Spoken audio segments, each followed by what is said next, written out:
එතකොට අද අපි මේ ස්වාමින් වහන්සේලාත් ඒ වගේම මේ උපාසක මහත්තුරුනුත් රැස් වෙලා නිවිනේ නිවීම දේශනා මාලාවේ තවත් කොටසක් සාකච්ඡාවට බඳුන් කරන්නයි බලාපොරොත්තු වෙන්නේ.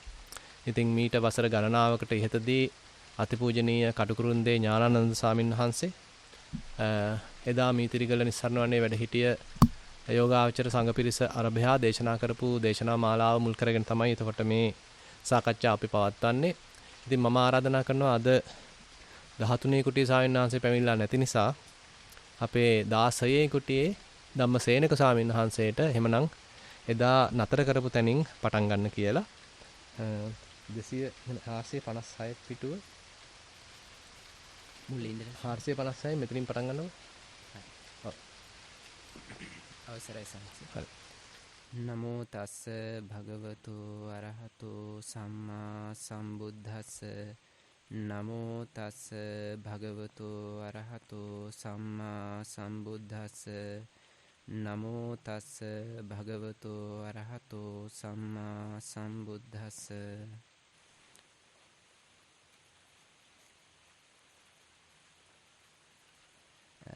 අවසරයි සංස නිවනේ නිවීම 21 වන දේශනාවේ 456 පිටුවේ 3 වෙනි ඡේදය. ඉතින් මේනොත් අපට පේනවා අර ආකිංචන බව අකිංචන බව කිසිවක් අයත් නැති බව නොඇලුණු බව මේ කේවලී වචනය හා සම්බන්ධයි. ඒ වගේම ඒ වචනේ අර්ථය හුදු බව හුදෙකලා බව හැඟෙනවා. එතකොට මේ අනුව මේ කේවල ශබ්දයෙන් අපට හෙළි වෙන්නේ අර දිය පුලියෙන් මිදුණු තත්වයයි. දැන් දියසුලියක් නතර වුණාම මහ මුහුදේ ඒ දියසුලිය කොහේ ගියාද කියලා අහන්න පුළුවන්ද? ඒකත් අර නිවුණු ගින්න කොහේ ගියාද කියලා අහන්න වගේ කියමනක්. සමහර විට හිතන්න පුළුවන් දියසුලිය මහ මුහුදට එකතු වුණා කියලා. ඒ කියමනත් වැරදි. මුල ඉඳලම තිබුණේ මහ මුහුදයි. එතකොට දියසුලිය අහවල් තැනකට ගියයි කියලා කියන්නත් බෑ. නොගියයි කියලා කියන්නත් බෑ. මහ මුහුදට එකතු වුණා කියලා කියන්නත් බෑ. ඔන්න ඔය විදිහේ තත්වයක් තියෙන්නේ අර වට්ටය නතර වුණාම අන්න එහෙම තමයි කේවලී භව. එතකොට කේවලී කියන්නේ මොකද්ද? දියසුලිය දැන් මහ මුහුදමයි. අන්න ඒක නිසා තමයි දැන් ඇත්ත වශයෙන්ම අපි අර ඉදිරිපත් කළ උද්ෘත පාඨයේ සේයතාපි මහා සමුද්දෝ මහා සමුද්‍රයට ඒ විමුක්ත පුද්ගලයා උපමා කරලා තිබෙනවා. මේ උපමාව ගැන අටුවාචාරීන් වහන්සේලා ඒ තරම් සැලකිල්ලක් දක්වලා නැති හැඩයි. නමුත් දියසුලියත් මහ මුහුදත් අතර සම්බන්ධතාව ගැන කල්පනා කරලා බලනකොට ඇත්ත වශයෙන්ම රහතන් වහන්සේ හරියට අර මහ මුහුදට එකතු වුණා වගේ. එකතු වුණා කියලා අපි නිකමටයි කියන්නේ. ඇත්ත වශයෙන්ම දියසුලිය මහ මුහුදේ ඇති වුණ එක්තරා විකෘත විපරීත තත්වයක්. ඒ විපරීත තත්වය අතහැරුණා. ඒක ඉවර වුණා. ඒ විපරීත තත්වය නිසා තමයි දුකක් හැටියට පෙනුනේ. එතකොට දුක්ඛ නිරෝධයට අන්න අර දියසුලිය නතර වෙලා නැවත මහ මුහුදම විතරක් පෙනෙන තත්වයක් ආවයි කියලා කියන්න පුළුවන්. දියසුලියක් කරක වෙනවා නම් තමයි අපට පුළුවන් වෙන්නේ ඒකට අත දිගු කරලා අතන මෙතන කියලා කියන්න. මහ මුහුදේ ඉමක් කොනක් නොපෙනෙන මහා සමුද්‍රයේ දියසුලියක් තියෙනවා නම් අපට පුළුවන් එතනට අත දික් කරලා අතන මෙතන කියලා කියන්න. ඒ වගේම මේ සංසාරික පුද්ගලයා පිළිබඳවත් අර දියසුලිය කරක වෙන තාක් ඇත්ත වශයෙන්ම මේ තැන මෙතන ඇත්තා මේ තැනැත්තා අර තැනැත්තා අර තැන ආදී වශයෙන් ව්‍යවහාර කරන්න ඉඩක් තිබෙනවා. නමුත් දියසුලිය නතර වුණාට පස්සේ ඒ විදිහේ තැනක් වශයෙන් හඳුන්වන්න බෑ. ඇත්ත වශයෙන්ම හඳුන්වන්න බෑ. කියනවා නම් කියන්න තියෙන්නේ දියසුලිය නතර වුණ තැන කියලයි. අන්න ඒ විදිහේ තත්වයක් මේ තථාගතයන් වහන්සේ පිළිබඳව තියෙන්නේ. මක්නිසාද ද්වේතාවෙන් මිදීම නිසා අර වටේ මිදුණා. මේ දියසුලිය ගැන අපි කලින් අවස්ථාවක සඳහන් කළා. දියසුලියක් ඇතිවන ආකාරය මහ මුහුදේ මහ ජල කඳට එරෙහිව එයින් පලා යාමට තැත් කරන යම්කිසි දියවැලක් තවදුරටත් එහාට යාමට බැරි වුණාම ඒ මහා ජල කඳේ හැපිලා විසි වෙලා තෙරපිලා කැරකෙවිලා ඇති කරගන්න එක්තරා වටරවුමේ යෑමක් තමයි අපි දියසුලිය හැටියට හඳුන්වන්නේ. එතකොට මේක යථා තත්වයක් නොවේ. එක්තරා අයථා තත්වයක්, විපරීත තත්වයක්. කරන්නට බැරි වැඩක් කරන්නට උත්සාහ කිරීම නිසා මේ විදිහේ විපරීත තත්වයක් ඇති වුණා. දියසුලිය කියලා දෙයක් ඇති වුණා. සංසාරගත සත්වයාගේ තත්වයක් ඒ වගේ. විපල්ලාස 4ක් කියලා ධර්මයේ උගන්වන්නේ මෙන්න මේ විපරීත චිත්ත තත්වය 4යි. අනිච්චේ නිච්ච සංඥා, දුක්ඛේ සුඛ සංඥා, අසුභේ සුභ සංඥා, අනත්තනි අත්ත සංඥා. හොඳයි අපි පොඩ්ඩක් එහෙනම් මේ ගැන පොඩි විමසීමක් කළොත් දැන් කටුකුරුන් සාන්නාංශයේ දිගටම මේ විදිහට දැන් මේ රහතන් වහන්සේ කෙනෙක්ගේ තත්වය ගැන විස්තර කරගෙන එනවා. ඒ විස්තරේ තමයි අපි දැන් ටික ටික ගාලේ ගත කරන්නේ. ඉතින් මුලින්ම විස්තරයක් එනවා වෙනත් තැනක මේ දියසුලියකට උපමා කළා. දැන් අපිට පොඩ්ඩක් මතක් කරගත්තොත් ආපස්සට ගියොත් දියසුලියක් ගැන කොහොමද දියසුලියක් හටගන්නේ කියන කාරණේ ගැන ස්වාමීන් වහන්සේ විස්තර කරලා දෙනවා. අපි දන්නවා සාමාන්‍යයෙන් ගඟක් ගලනවා මා කඩි මුහුද පැත්තකට. හැබැයි යම්කිසි දිය රැළක් යම් යම් හේතු කාරණා නිසා ඒක ඒ ප්‍රතිවිරුද්ධ දිශාවට ගලන්න ගත්තොත් ඊට වඩා දැන් ගඟ ගලන්නේ පහළට නම් යම්සි දිය රැළක් හුලං රැල්ලක් නිසා ඒකට හමාගෙන ආපු යම්කිසි සුළඟක් නිසා යම් දිය රැල්ලක් ගමන් කරන්න උත්සාහන්ත වෙනවා අර ප්‍රතිවිරුද්ධ පැත්තට. එතකොට දැන් සාමාන්‍ය පැත්තට නෙමෙයි අනිත් පැත්තට ගමන් කරන්නයි උත්සාහය දරන්නේ. එතකොට මේක ඇවිල්ලා සාමාන්‍ය තත්ත්වයක් නෙමෙයි. ඒකට ඉතින් විකෘත තත්ත්වයක්, විපරීත තත්ත්වයක් කියලා කියන්න පුළුවන්.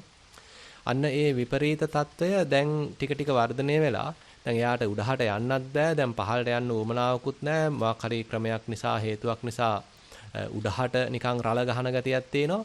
දැන් ඔන්න ඕක එකතැන කරකැවෙන්න වගේ ගන්නවා. දැන් ඒක එකතැන කරකැවෙන්න තව තව ඒවා එකතු වෙලා එතන නිකන් ආගාදයක් වගේ හැදෙන ගතියක්. පාතාලයක් වගේ හැදෙන ගතියක් තියෙනවා. ඊට පස්සේ ඒක එකතැන කරකැවෙන අතරේ ඒකට නිකන් පැත්තෙන් ඒ වටපිට තියෙන දේවල් ඊළඟට උරා ගන්නවා. නැත්තම් එකතු කර ගන්නවා. වටපිටේ කොළ රොඩු හැරමේ තියෙනවා නම් ඒ කොළ රොඩු ඒක ඇතුළට උරා ගන්නවා. ඒක නිකන් කිඳා බැස්ස ගතියක්, එකතැන කරකැවෙන ගතියක්. එතකොට මේ දියසුලිය තියෙනවා. දැන් මේ දියසුලිය යම් අවස්ථාවක නතර වුණොත් එහෙම දැන් ඒ බඳු දියසුලියක් නතර වුණාට පස්සේ අර එකතු කරගත්ත යම්කිසි කොළ රොඩු කොටු කෑලි හරමේ දැන් මේ දියසුලියේ ආවාට වටේට ඇතුළට කිඳා බහැලා තිබිච්ච දේවල් ඒව ඔක්කොම නිකන් අර මතු පිට පාවි තියෙනවා. දැන් අර කාලයක් තිස්සේ මේක කරකැවි අතුලේ අඩු පීඩනයක් තිබීම නිසා වටේ පිටේ තිබිච්ච දේවල් ටික ඔක්කොම මේකට උරාගත්තා, මේ ඇදලා ගත්තා.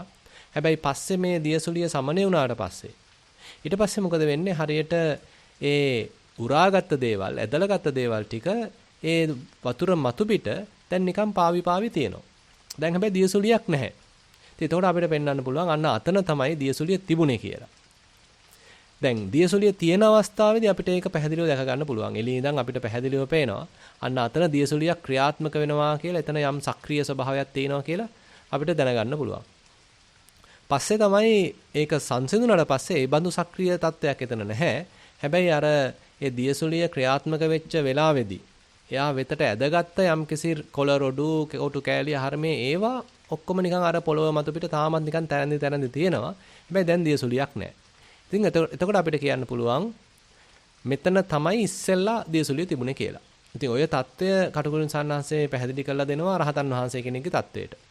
දැන් සාමාන්‍යයෙන් අපේ හිතේ හටගන්න යම්කිසි විපරීත தত্ত্বයක් වශයෙන් පෙන්නනවා මෙන්න මේ විපල්ලාස 4. දැන් විපල්ලාස 4ක් වශයෙන් අනිච්චේ නිච්ච සංඥා. ඒ කියන්නේ ඇත්ත වශයෙන්ම මේ ලෝකේ තියෙන්නේ නැත්තම් මේ යථා ස්වභාවය වෙන්නේ අනිත්‍ය ස්වභාවයක්. හැබැයි අපේ තියෙන මෝඩකමට එහෙමත් නැත්නම් අපේ තියෙන නොදන්නාකමට අවිද්‍යාවට මුල් කරුණු වෙලා අන්න අපි හිතනවා මේකේ අනිත්‍යක් නෙමෙයි තියෙන නිට්ටයක්. මේක අපි නිට්ටය කරගන්න අපි උත්සාහයක් දරනවා.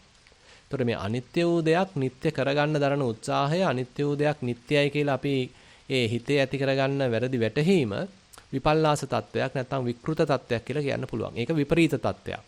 ඒක ඇත්ත තත්වේ නෙමෙයි. ඇත්ත තත්වේ නම් ඇවිල්ලා සියල්ල අනිත්‍යයි කියන තත්වේ. අනිච්ච කියන සත්වය. නමුත් අපේ තියෙන අනවබෝධය නිසා, අපේ තියෙන අවිද්‍යාව නිසා අපි හිතා ගන්නවා මෙතන නිට්ටයයි කියලා. ඉතින් ඒක එක විපල්ලාසයක් වශයෙන් ධර්මෙ පෙන්ලා දෙනවා. ඊට පස්සේ තියෙනවා දුක්ඛේ සුඛ සංඥා. ඒ කියන්නේ යම්කිසි දෙයක් දුකයි ඇත්ත වශයෙන්ම තියෙන නිරන්තර පෙළීමක්. ඇත්ත වශයෙන්ම අපි ඕනම සංස්කාරයක් දිහා බැලුවාම එහෙම නැත්නම් හේතුඵල ධමකින් හටගත්ත සෑම දෙයක් දිහාම බැලුවාම ඒකේ තියෙන නිරන්තර වෙනස් වීමක්, ඇතිවීම නැතිවීම ප්‍රවාහයක්. ඒ ඇතිවීම නැතිවීම ප්‍රවාහයට නිරන්තර ලක්වීමක්. ඒ ඇතිවීම නැතිවීම ප්‍රවාහයට නිරන්තර ලක්වීමක් නිසා එතන තියෙන නිරන්තර පෙළීමක්, පීඩනයක්, වෙහෙසක්, දුකක්. ඒතර මෙන්න මේ දුක අපි හරියට වටහා ගන්න නැතුව මෙන්න මේ බඳු දුක්ඛ ස්වභාවයක් තුල අපි හිතින් හදා ගන්නවා මේක සැපයි කියලා. දැන් මේක අදාළයි සැප වේදනාවටත් අදාළයි, දුක් වේදනාවටත් අදාළයි, නොදුක් නොසුව වේදනාවටත් අදාළයි. ඕනම වේදනාවක මෙන්න මේ අනිත්‍ය ලක්ෂණය, නිරන්තරයෙන් පෙළෙන ගතිය, නිරන්තරයෙන් එතන පීඩාවටපත් වෙන ගතිය තියෙනවා. නමුත් ඒකේ අර අපි බාහිරින් බලනකොට අපේ රුචි අරුචිකම් ඒකට එකතු කරලා බලද්දී අපිට තේරෙන්නේ මේක සැප තත්වයක්, සුඛ තත්වයක් කියලා තමයි අපි හිතාගන්නේ. නමුත් මේක හොඳට ටිකක් ලං වෙලා බැලුවොත් ඇතුලේ තියෙන්නේ අන්න අර වගේ නිරන්තර ඇතිවීම නැතිවීම ප්‍රවාහයක් තියෙන්නේ. නිරන්තර වෙනස් වීමක්, විපරිණාමයක් තියෙන්නේ. ඉතින් ඒ බඳු නිරන්තර අනිත්‍ය ලක්ෂණයට ලක්වීමම තමයි දුක්ඛ ලක්ෂණයක් වශයෙන් පෙන්වන්නේ. ඒ පෙළෙන ලක්ෂණය වශයෙන් පෙන්වන්නේ. ඉතින් නමුත් අපි ඒ සත්‍ය අපි දන්නේ නැති නිසා අපි නිකන් ඔහේ මතු පිටින් අත ගාලා මතු පිට දැනෙන දෙයට අපි සීමා වෙලා යෝනිසෝ මනසිකාරයක් නැතිව අපි හිතනවා මෙතන තියෙනවා සැපයක්, සුඛයක් කියලා වුණා අපි හිතා ගන්නවා. ඒක ඇවිල්ලා විකෘත තත්ත්වයක්. ඒක ඇවිල්ලා විපල්ලාස මට්ටමක්. ඊට පස්සේ එනවා අසුභේ සුභ සංඥා. දැන් සාමාන්‍යයෙන් අපි ඒ තරම්ම ගැඹුරට හිතන්නේ නැතුව අපේ මසස විතරක් පාවිච්චි කළා. අපි කෙනෙක් දිහා බලනකොට එයාගේ තියෙන රූප ස්වභාව අපිට වැටහෙන්න පුළුවන්. එයාගේ මූණේ ලස්සන, කොණ්ඩේ දිග, නැත්තම් කොණ්ඩේ තියෙන රැලි, එහෙම නැත්තම් ඇහි බැමි වල හැටි, තොල් වල හැටි මේ වගේ নানা ප්‍රකාර විදිහට අපේ මේ නිමිති ගන්න ගතියක්, ඒ ලස්සන බලන ගතියක් සාමාන්‍යයෙන් තියෙනවා. නමුත් ඕක පොඩ්ඩක් ඊට වඩා ගැඹුරකට දැම්මොත් සමහරට ඔන්න අපිට මේකේ කෙස් තියෙනවා, ලොම් තියෙනවා, දත් තියෙනවා, සම් තියෙනවා, මස් තියෙනවා, ඇට තියෙනවා, නහර තියෙනවා, වකුගඩු තියෙනවා, පෙනහළු තියෙනවා, බඩවැල් තියෙනවා කියලා ඔන්න තව පොඩ්ඩක් ඇතුළට යන්න පුළුවන්. එතකොට අපිට මහා ලොකු ලස්සනක් හම්බෙන්නේ නැහැ. කෑලි ගොඩක එකතුවක් හම්බ වෙනවා. කොටස් 32ක එකතුවක් හම්බ වෙනවා. ඉතින් මේ විදිහට බුදුහාඳුරෝ අපි පොඩ්ඩක් ඔන්න ගැඹුරට එක්කන් යනවා. මෙතන ඇත්ත වශයෙන්ම සුභයක් නෑ. මෙතන තියෙන්නේ කෑලි ගොඩක එකතුවක්. අපි මේ කෙනෙක්, පුජ්‍යලයක්, මමෙක් කියලා හිතාගෙන හිටියට එහෙම නැත්නම් පිරිමියෙක්, ගැහණියෙක්, දුවෙක්, පුතෙක් කියලා හිතාගෙන හිටියට ඇත්ත වශයෙන්ම මෙතන තියෙන්නේ මෙන්න මේ බඳු කෑලි ගොඩක එකතුවක් කියලා ඔන්න යම්කිසි පමණක අවිද්‍යාව දුරු වෙච්ච මට්ටමක් අපිට හම්බ වෙනවා. හැබැයි එතනිනුත් නතර කරන්න දෝ තවත් ගැඹුරකට යනකොට මෙතන තියෙන්නේ හුදු ධාතු ස්වභාවයක්, ධාතු හතරක සංකලනයක්, නිරන්තර ධාතු හතරක වෙනස් වීමක් කියලා ඔන්න මෙතන තියෙන්නේ පඨවි ධාතුවක්, ආපෝ ධාතුවක්, තේජෝ ධාතුවක්, වායෝ ධාතුවක් කියලා. ටිකක් ගැඹුරකට යන ස්වභාවයක් තියෙනවා. ඉතින් ඒ ධාතුන්ගේ ක්‍රියාකාරීත්වය, ධාතුන්ගේ හැසිරීම යෝගාවචරයට අත්දකින්නත් පුළුවන්. ධාතු මනසිකාර භාවනාවකදී අපි අන්නේ වගේ තත්ත්වයක් තමයි කරන්නේ. ඒතකොට අන්නේ වගේ තත්ත්වයකදී විතර තේරෙනවා මෙතන මේ අර කලින් කතා කරපු සුභයි, ලස්සනයි, ස්ත්‍රියක්, පුරුෂයෙක්, දුවෙක්, පුතෙක්, අම්මා කෙනෙක්, තාත්තා කෙනෙක් කියලා අපි ගත්ත ඒ සම්මුති මට්ටමක් කොහොමත් හම්බෙන්නේ නැහැ. ඊට එහා ගිහිල්ලා අපි අරගත්ත මෙතන කෙස්ලොම්, නියදත්, සම්මස්නහර තියෙනවා කියලා ඒ එක මට්ටමක් ඒකටත් අභිභවා ගිහිල්ලා දැන් හම්බෙන්නේ හුදු ධාතු ස්වභාවයක් පමණයි. හුදු ක්‍රියාකාරීත්වයක් පමණයි. හුදු භෞතික ක්‍රියාකාරීත්වයක් පමණයි කියලා ඔන්න තවත් ගැඹුරකට අපේ හිත යන්න අවස්ථාව තියෙනවා. ඉතින් ඔය වගේ බුදුහාඳුරෝ අපිව එක්කන් යනවා ටික ටික ඒ අවිද්‍යාව දුරු කරන මාර්ගයක. ඉතින් නමුත් සාමාන්‍ය ලෝකයා එච්චර ගැඹුරක් දකින්නේ නැහැ. සාමාන්‍යයෙන් අයෝනිසෝ මනසිකාරයකින් එයාගේ හිත, එයාගේ අවධානය තියෙන්නෙම මතු පිට.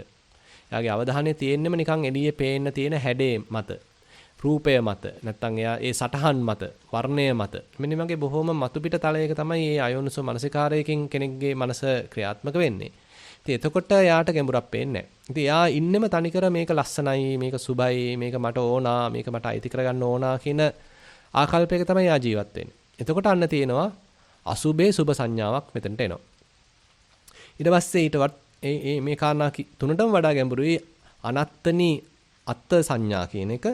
ඒ කියන්නේ ඇත්ත වශයෙන්ම ආත්ම ස්වභාවයක් නොමැති තැනක ආත්මයක් තියෙනවා කියලා හිතා ගැනීම. ඒතකොට මෙන්න මේ හිතා ගැනීම ටිකක් අපි තුල මුල් බැසගෙන තියෙනවා. අපි මම ජීවත් වෙනවා, මම කනවා, මම බොනවා, මම යනවා එනවා කියලා කෙනෙක් පුජ්‍යලයක් හදාගෙන මමෙක් හදාගෙන ඉන්න ස්වභාවයක් තියෙනවා. ඒ වගේම අපි අනිත්‍යයට ආරෝපණය කරනවා අර ඉන්නේ අරයා, අර ඉන්නේ මෙයා කියලා. ඉතින් ඊට පස්සේ අපි ඒක තවත් කෙනෙකුට ආරෝපණය කරනවා. එතකොට මේ හැම තැනටම අපි ආත්ම සංඥාවක් රිංගවගෙන සම්පූර්ණයෙන්ම ඒ හේතුඵල ධමයක් මත ක්‍රියාත්මක වෙන ධර්මතා ස්වභාවයක් මතට අපි ආත්මයක් ආරෝපණය කරගන්නවා.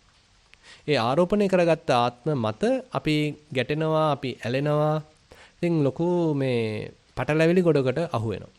මම කියලා අරගෙන මමත් පැටලෙනවා, අනුන් කියලා අරගෙන අනුනුත් එකත් පැටලෙනවා. ඉතින් මේ විදිහට හොඳින් හෝ නරකින්, ඒ කියන්නේ ඇලීම් පැත්තෙන් හෝ ගැටීම් පැත්තෙන් අපි මේ ආත්ම ස්වභාවයක් හදාගෙන ඇලෙන ගතියක්, පුජ්‍යල ස්වභාවයක් හදාගෙන ඇලෙන ගතියක්, ගැටෙන ගතියක් තියෙනවා. ඉතින් මේක නැවත නැවත සාධාරණීකරණය කිරීමක්, තව තව වර්ධනය කිරීමක්, තව තහවුරු කිරීමක් තමයි සාමාන්‍ය ලෝකයේ කටයුතු හරහාත් සිද්ධ වෙන්නේ. අපි අධ්‍යාපනයක් ලබද්දිත් අපිට කියන්නේ ඔයා ඇවිල්ලා මෙන්න මේ අහවල් තැනැත්තා. මෙන්න මේක තමයි පුතාගේ නම. මෙන්න මේක තමයි දුවගේ නම. මෙන්න මෙයා මේ පන්තිය තමයි දැන් ඉගෙන ගන්නෙ. කියලා ඔන්න අපිට අර ඒ ඔක්කොම ටික හදලා දෙනවා. මොන හරි අඩුවක් පාඩුවක් වෙනවා නම් ඒ අපේ ආත්ම සංඥාව වඩා ගන්න. ඒකට උවමනා කරන අපසරිය ඔක්කොම සකස් කරලා දෙනවා. අපිව කෙනෙක් බවට පත් කරනවා. පුජ්‍යලයක් බවට පත් කරනවා.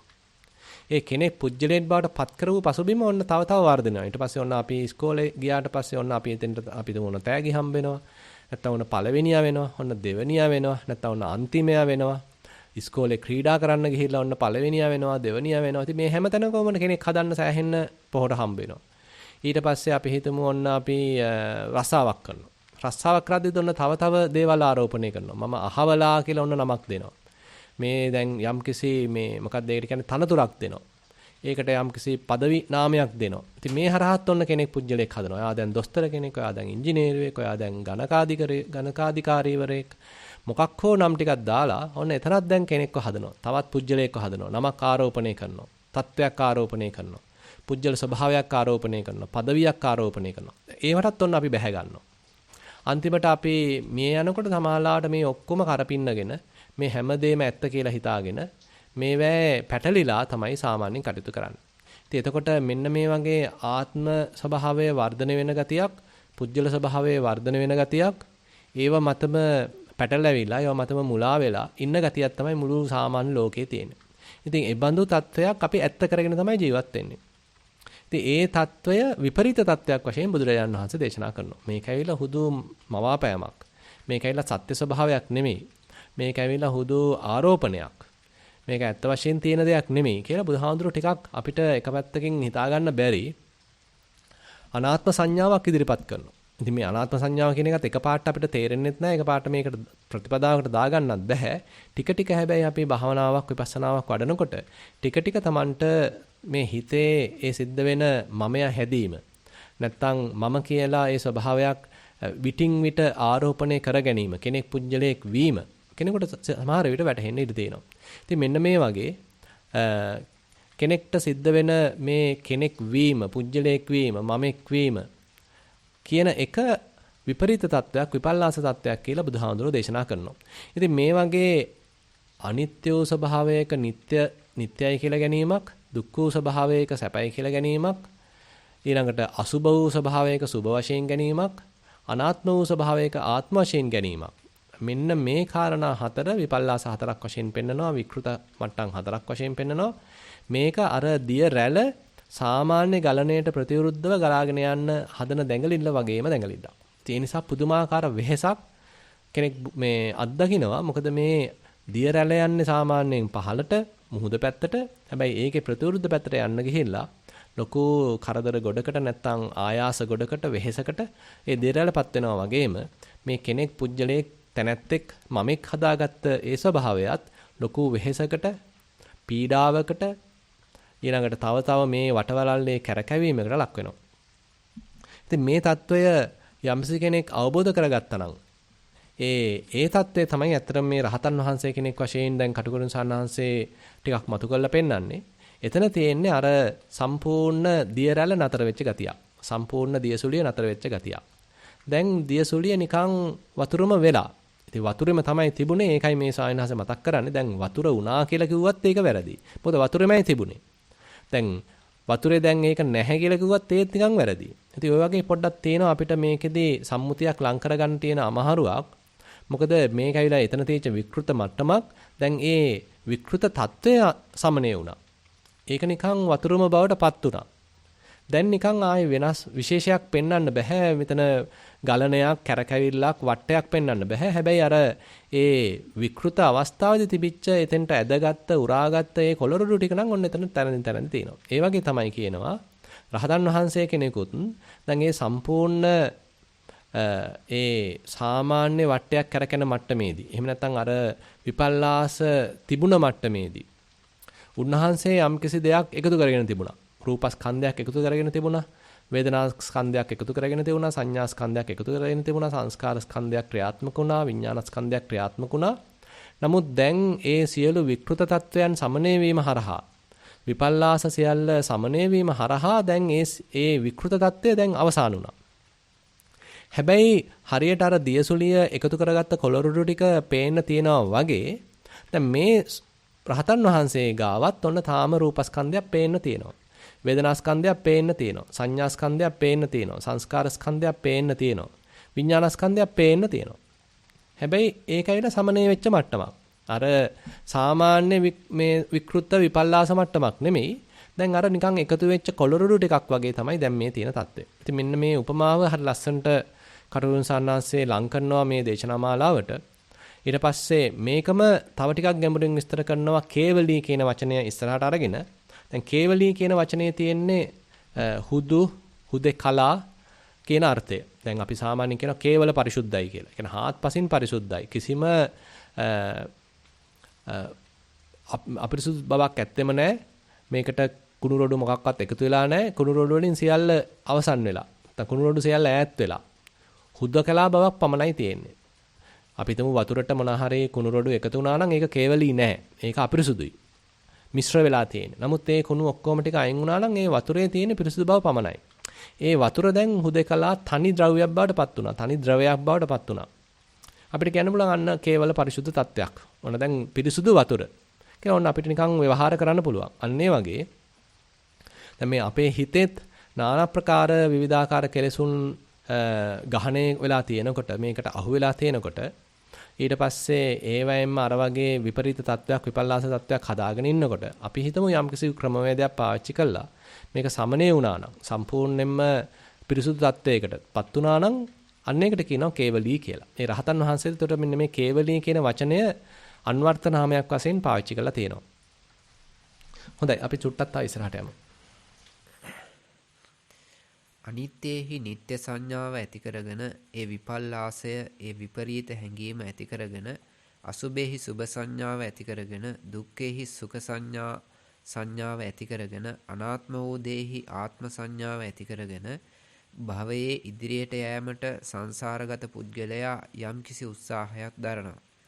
ඒ උත්සාහයේ ප්‍රතිඵලයක් තමයි ඔය විඥාන නාම රූප අතරේ නිරන්තර වශයෙන් කරකවෙන දියසුලිය. එතකොට මෙන්න මේ දියසුලියේ කරකවීම නිසාම මේ ලෝකය පිළිබඳව යම්කිසි අසත්‍ය ස්වභාවයක් තියෙනවා. මේ ලෝකය පිළිබඳව අපි යථා ස්වභාවයේ හැටියට හිතන එක ඇත්ත වශයෙන්ම අසත්‍ය දෙයක් හැටියටයි බුදුරජාණන් වහන්සේ හඳුන්වන්නේ.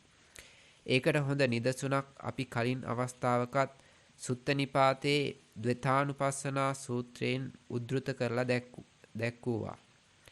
අනත්තනි අත්තමානින් පස්සලෝකං සදේවකං නිවිට්ඨං නාම රූපස්මින් ඉදං සච්ඡන්ති මඤ්ඤති.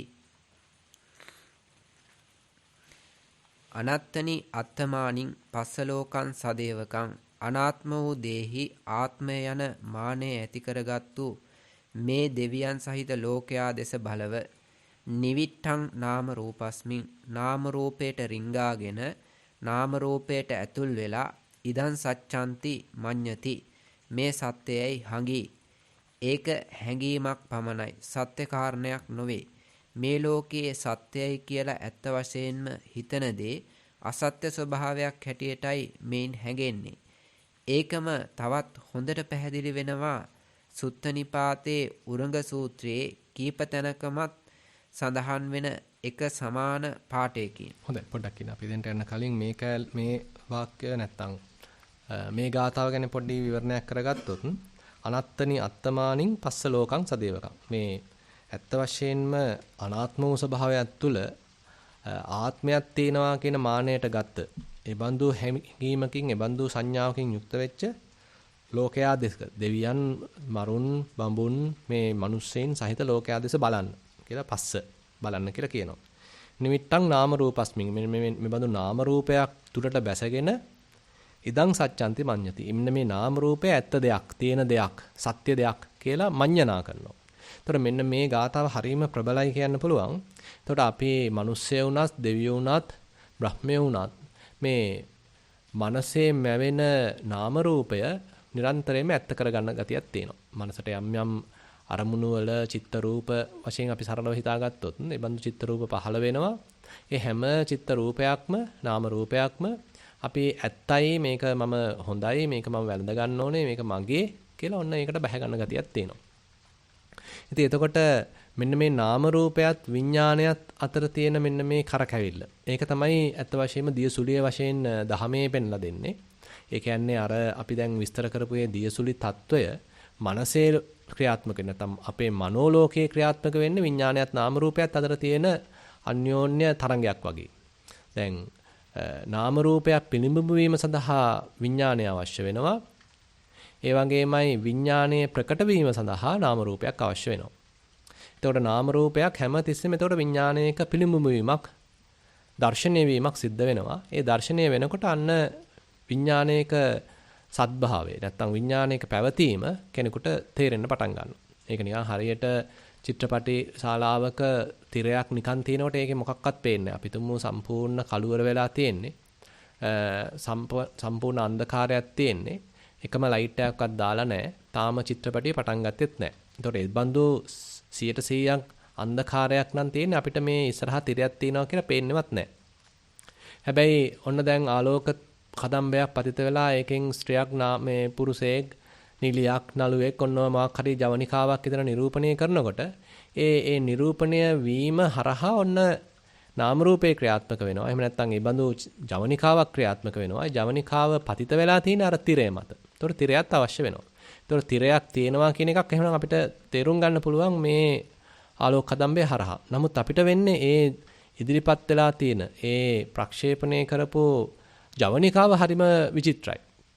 ඒක හරි ලස්සනයි. ඒක හරිම ආකර්ශනීයයි. ඉතින් ඒ නිසා අපි ඒකට රැවටෙනවා. ඒක අපි චිත්‍රපටිය කරගන්නවා.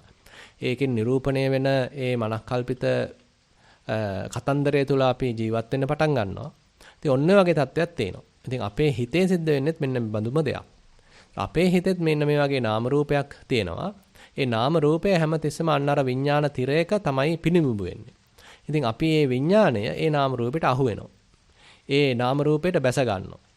දැන් මේ විඥානයයි නාම රූපයයි අතර ඒ තියෙන අන්‍යෝන්‍ය ප්‍රත්‍ය සම්බන්ධය නිරන්තර චක්‍රයක් වගේ ක්‍රියාත්මක වෙනවා. ඉතින් ඒ බඳු චක්‍රයක් වැළකුණු අවස්ථාවක්. දැන් මෙතෙන්දී බුදුහාඳුර පෙන්වන්නේ නිවිට්ඨං නාම රූපස්මින් ඉදං සච්ඡන්ති මඤ්ඤති. මේ ඒ පිළිඹුව ඇත්ත කියලා ගත්තොත් මේ පේන්නේ ඡායාරූපයක් නැත්නම් මේ පේන්නේ චිත්‍රපටියක් මේක ඇල හුදෙක් ප්‍රබන්ධයක් කියලා හිතාගත්තොත් අපි මේකට අහු වෙන්නේ නැහැ. නමුත් මේක ඇත්තයි මේක ලස්සනයි මේක හොඳයි මේ අහවල් සිද්ධිය කියලා අපි ඒක හිතාගත්තොත් ඔන්න අපි අඬනවා වැළපෙනවා hina වෙනවා විසිල් ගහනවා මොකද මේක ඇත්ත කරගෙන. ඉතින් ඒ තරමට මේ නාම රූපේ විචිත්‍රයි. ඒ තරමට අර චිත්‍රපටිය විචිත්‍රයි. අන්න ඒ වගේ අපිට ඉතින් මේ හිතේ පහළ වෙන ඒ මනක්කල්පිත ලෝකය මේක හුදු ප්‍රබන්ධයක් මේක හුදු ප්‍රපංචයක් මේක හුදු මනක්කල්පිතව මේ හිතින්ම මවාගත්ත දෙයක් කියලා තේරුම් ගන්න ඉතින් සායන කාලයක් යාවි. ඒක තේරුම් නොගන්න නිසා අපි නිරන්තරයෙන්ම මේ නාම රූපෙට බැහැ ගන්නවා. ඒක ඇත්ත කියලා ගන්නවා. ඒක සත්‍යයි කියලා හිතා ගන්නවා. ඉතින් මේක හිතාගෙන අපි දිගින් දිගට වටවලල්ල යනවා. කැරේ යනවා. ඉතින් මේ කාරණාව තමයි මෙතෙන්දී පැහැදිලි කරන්නේ අනත්තනි අත්තමානින් පස්ස ලෝකං සදේවකං. එතකොට මේ ඇත්ත වශයෙන්ම ආත්මීය ස්වභාවයක් නැති, ආත්ම ස්වභාවයක් නැති, අනාත්ම වූ ස්වභාවයක් මත අපි ආත්මයක් තේනවා, කෙනෙක් ඉන්නවා, පුජ්‍යලයක් ඉන්නවා, මමෙක් ඉන්නවා, අම්මා ඉන්නවා, තාත්තා ඉන්නවා, පුතා ඉන්නවා, අහවල් නම්ගම් තියන අය ඉන්නවා කියලා ලොකුවට දේවල් තියෙනවා කියලා අපි ඒවා සත්‍ය කරලා ගන්නවා. ඒකෙම පැටලෙනවා. ඒ නාම රූපයට බැසගෙන ඒකම සත්‍යයි කියලා හිතාගෙන ඉන්නවා. ඉතින් මේක හිතා ගැනීමක්. මේක ඇවිල්ලා ඇත්ත වශයෙන් තිබීමන්නේ මේක හිතා ගැනීමක්. ඒකයි මේ මඤ්ඤති කියලා වචනේ හරිය ලස්සනට බුදුරජාණන් වහන්සේ මෙතන යොදලා තියෙන්නේ. මඤ්ඤණාවක්. මනසින් හදාගත් එකක්. ඒතර මෙන්න මේ தත්වයක් තමයි ඇත්ත වශයෙන්ම තියෙන්නේ. ඉතින් ඒ தত্ত্বය තවදුරටත් විස්තර වෙන්න කාරණාවක් තමයි දැන් ඉස්සරහට තව කියන්න යන්නේ. අපි ඒකට එහෙනම් සවන් දෙමු. විශේෂයෙන්ම මෙන්න මේ පාඩේ සඳහන් වෙනවා සබ්බං විතත මිදන්ති ඤත්වා ලෝකේ මේ ලෝකයේ සියල්ලම විතතයි කියලා දැනගෙන ඒ උරංග සූත්‍රයේ විශේෂත්වය අපි කලිනුත් සඳහන් කළා. නොයෙකුත් අවස්ථාවල සර්පයා හැව දමන්න වගේ මේ සියල්ලම අත්හැරීම ගැනයි ඒ සූත්‍රයේ කියවෙන්නේ. එතකොට මේ සර්පයා හැව දැමීම හැවදැන් අසත්‍ය දෙයක් බව තේරුම් ගැනීමෙනුයි හැව අතහරින්නේ. ඒ වගේ සබ්බං විතතං ඉදන්ති ඤත්වා ලෝකයේ හැම දෙයක්ම විතතයි කියලා තේරුම් ගැනීම එය තථා නොවේ බව තේරුම් ගැනීමයි. තථා කියන්නේ එසේ බව. යමක් යථාභූත නම් ඒට තථා කියලා කියන්න පුළුවන්. ඒ යථාභූත විදියටම ඒ යථාභූත නොවේ නම් ඊට යොදන වචනය අයථා. එහෙම නැත්නම් විතත සත්‍ය නොවන කියන හැඟීම. එතකොට මේ කියන හැටියට අර වට්ටය අර දියසුලිය විඥානයත් නාම රූපයත් අතර මේ සත්වයාගේ චිත්තසංතානයේ කැරකෙන මේ දියසුලිය ඇත්ත වශයෙන්ම විතත තත්වයක් අසත්‍ය තත්වයක්. මෙන්න මේ අසත්‍ය තත්වයෙන් මිදීමම තමයි මේ ද්වේතාවයෙන් මිදීමම තමයි අරහත්වය කියලා කියන්නේ. මේ ද්වේතාවය නිසාමයි ලෝභ, දෝෂ, මෝහ කියන තත්ත්ව තුන ඇති වෙන්නේ. අර වටවලල්ලේ කරකෙවෙන තාක් ඒ හැපෙන හැපිලි සමහර විට ලෝභය නිසා, සමහර විට දේශය නිසා, ඊළඟට ඒ දෙකටම හේතු වෙන්නේ මුලාවීම. මේ එකම වතුර පාරක් වටරවුමේ හැපි යන්නේ අන්න ඒ වගේ විඥානයත් නාම රූපයත් අතර තියෙන මේ විපරීත తত্ত্বය ඇත්ත වශයෙන්ම විතත විපරීත අසත්‍ය తত্ত্বයක්. මේ අසත්‍ය తত্ত্বයෙන් සත්‍ය తত্ত্বයට පැමිණීම තමයි තථාගත බව. අපි කලින් සඳහන් කළා තථාගත කියන පදය අන්‍ය තීර්ථකයන් අතරත් භාවිතා වූ බව. නමුත් ඒ අර්ථයෙන්ම නොවේ බුදුරජාණන් වහන්සේ තථාගත කියලා පාවිච්චි කරන්නේ.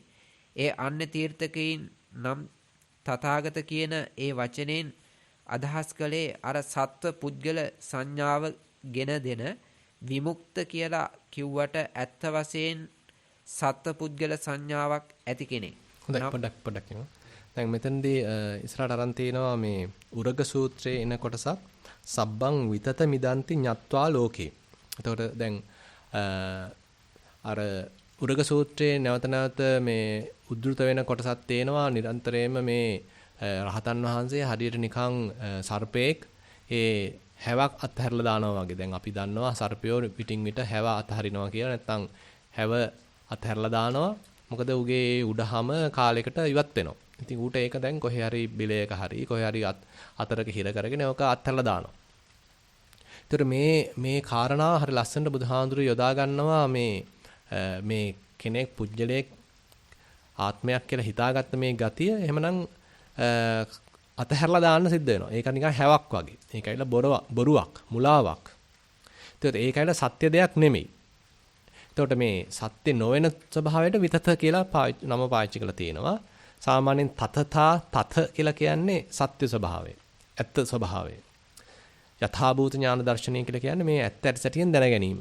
මේක අපි අහලා තියෙන කාරණයක්. ඒතකොට මේ ඇත්ත ඇති සැටියෙන් දැනගන්නවා නම් එතකොට ඒ දැන ගැනීම තුල යම්සි දෙයක් අසත්‍ය නම් සත්‍ය නොවේයි නම් එහෙමනම් අන්න ඒක හැලෙනවා අපේ අතින්. ඒක අපි විතතයි කියලා හිතා ගන්නවා. ඒක ඇත්ත වශයෙන්ම නැහැ කියලා හිතා ගන්නවා. ඒකල බොරුවක් මුලාවක් කියලා හිතා ගන්නවා. ඒතර මෙන්න මේ தত্ত্বයත් මෙන්න මේ කාරණාවත් ඒතර මෙතනට එකතු කරනවා කටුකුරු සාන්නාංශේ. ඊට පස්සේ දැන් ඔන්න තවත් වෙනත් පැත්තකට අපිව එකගෙන යනවා තථාගත කියන වචනේ පොඩ්ඩක් කියලා දෙන්න. දැන් මීට කලිනුත් මේක ආවද කියලා මට මතක නැහැ. කෙසේ නමුත් දැන් තථා කියන වචනය දැන් මෙතෙන්දි මතුවෙච්ච හින්දා වෙන්නේ නැති දැන් සාන්නාංශේ අපිව එකන් යනවා තථාගත කියන වචනේ පොඩ්ඩක් අත දක්වලා දෙන්න. දැන් තථා කියලා කියන්නේ අර තතථාව නැත්තම් සත්‍ය ස්වභාවය යථා ස්වභාවය කියන අර්ථයයි. ඒතකොට තථා තත ආගත කියලා වගේ අර්ථයකින් මෙතන කියන්න පුළුවන් ඒ බඳු ඒ සත්‍ය ස්වභාවයකට තිබෙන ස්වභාවයකට යථා භූතයකට පැමිණිච්ච නැත්තා කියන වගේ අදහසකින් තථාගත කියලා වගේ වචනයක් පාවිච්චි කරන්න පුළුවන්. ඉතින් ඒවා විස්තර කරන්න කලින් ඇත්තටම කටුකුරුන් සාන්නාංශේ පොඩ්ඩක් මේ අන්‍ය තීර්ථකිනුත් මේ වචනේ පාවිච්චි කළයි කියලා කියනවා. නමුත් ඒ අය ඒක පාවිච්චි කරලා තියෙන්නේ කෙනෙක් පුජ්‍යලයක් තවමත් ඉන්න තත්වයක්ම හඳුන්වලා දෙන්න. දැන් ඇත්තටම භාගතුන් වහන්සේ පෙන්වන ධර්මයේදී මේ තථාගත කියන වචනය පාවිච්චි කළාට එතන ඇත්ත වශයෙන්ම කෙනෙක් ඇත්ත වශයෙන්ම පුජ්‍යලයක් ඇත්ත වශයෙන්ම යම්කිසි තැනැත්තෙක් නිරූපණය කරන්නද මේ වචනේ පාවිච්චි කළේ කියන එක ඇත්තටම අපි විමසලා බලන්න වටිනවා. මොකද එහෙම තාමත් තෙනෙත් පුජ්‍යලයක් ආත්මීය ස්වභාවයක් එතන තියෙනවා නම් ඒ කියන්නේ තාම මිදිලා නැහැ. ඒ කියන්නේ තාමත් සංසාරේ. තාමත් පුජ්‍යල ස්වභාවයක ඉන්නේ. තාමත් ආත්මීය ස්වභාවයක ඉන්නේ. නමුත් භාගතුන් වහන්සේ තමන් වහන්සේව හඳුන්වා දෙන්නත් තථාගත කියන වචනේ තමයි පාවිච්චි කරන්නේ. ඒ වගේම රහතන් වහන්සේව හඳුන්වන්නත් තථාගත කියන වචනේ පාවිච්චි කරලා තියෙනවා. ඒතර අපිට තේරෙනවා මේ තථාගත කියන වචනය භාගතුන් වහන්සේ යොදලා තියෙන මීට වඩා සෑහෙන්න වෙනස් අර්ථයකින් කියලා අපිට එහෙමනම් හිතන්න සිද්ධ වෙනවා. ඉතින් ඒක තමයි දැන් කටුකුරුන් සාන්නාංශය ටිකක් විස්තර කරන්නේ. එහෙමනම් අපි ඒකට තව ටිකක් සවන් දෙමු. නමුත් මේ ශාසනයේ තථාගතයන් වහන්සේ එහෙම නොවේ.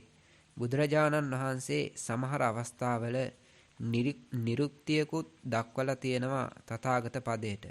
යථා කියන වචනයට සමානයි තථා කියන එක. යථා තථා මහා සමුද්‍රය යථා යම්සේද එසේ බවට පත් වුණා නම් අර දියසුලිය යම් අවස්ථාවක අන්න තථාගත බව මහා සමුද්‍රයේ ආකාරයටම ගියා. මහා සමුද්‍රයට එකඟ නොවි යාම නිසයි අර දියසුලිය හටගත්තේ.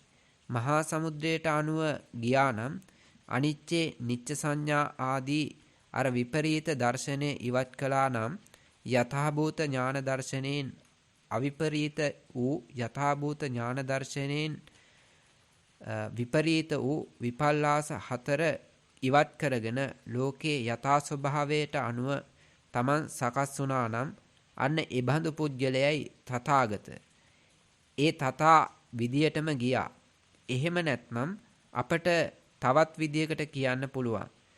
තතතා කියලා කියන්නේ පටිච්ච සමුප්පාද ධර්මයටමයි. තථා භව කියන එකයි.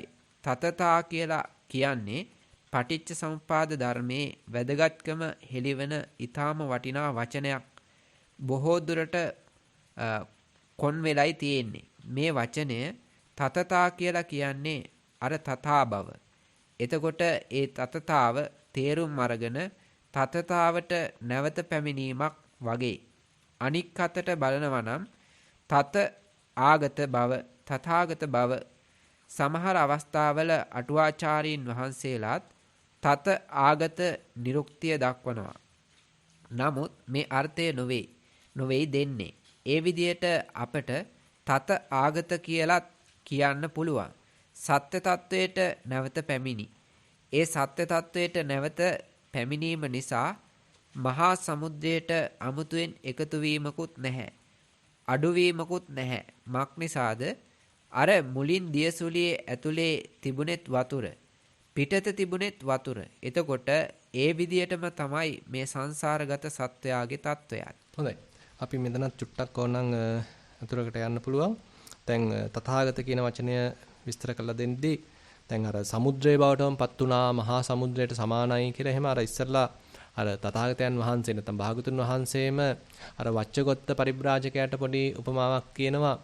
හරියට අර ගින්නක් නිවුනට පස්සේ යන්න දිශාවක් එක ගිය දිශාවක් උතුරට ගියාය දකුණට ගියාය කියලා එහෙම පනවන්න බෑ වගේ සෙය්‍යතාපි මහා සමුද්දෝ කියලා එහෙම මේ රහතන් වහන්සේව විස්තර කරනවා. හරියට නිකන් මහා සමුද්‍රයක් වගේ ටිකක් ගම්භීරයි කියලා එහෙම පොඩ්ඩක් මේ తত্ত্বය සාමාන්‍ය අර ආත්ම සංඥාවක් තුලින් බලන නැත්තම් උච්ඡේදවාදයක්, ශාස්ත්‍රවාදයක් තුලින් මේක දිහා බලන්න හදන මිනිස්සෙකුට මේක තේරුම් ගන්න හරි අමාරුයි. ඉතින් ඒ தත්ත්වය ඉතින් බුදුරජාන් වහන්සේ මේ සය්‍යතාපි මහා සමුද්‍රෝ එහෙම කියලා ලස්සනට විස්තර කරනවා. ඉතින් ඒ මහා සමුද්‍රයේ බවට පත් වුණා. අර දියසුලිය දැන් ඔක්කොම නැවතිලා දියසුලිය අවසන්නා දියසුලිය නිකන් මහා සමුද්‍රෙම වුණා.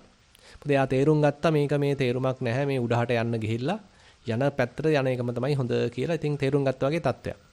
ඉතින් අන්න ඒ වගේ මේ තතථා කියලා මේ තථා කියලා කියනවා යථා ස්වභාවයට, ඇත්ත ස්වභාවයට, සත්‍ය ස්වභාවයට.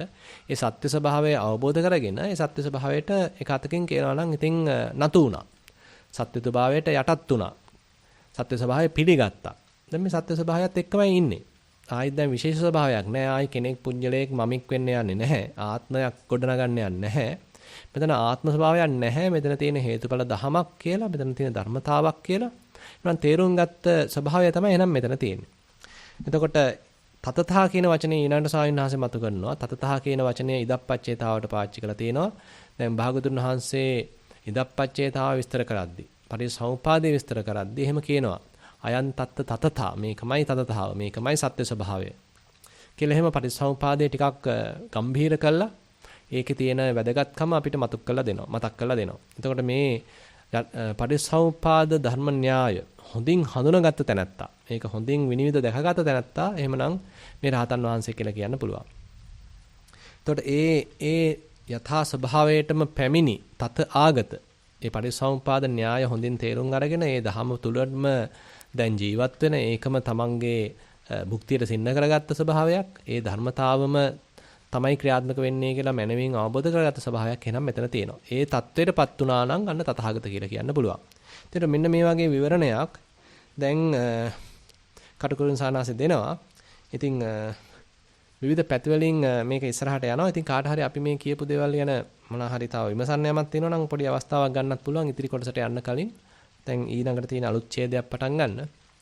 කවුරුත් ඉන්නවද මේකේ වචනයක් මොනවා හරි අදහසක් ඉදිරිපත් කරන්න කැමති කෙනෙක්?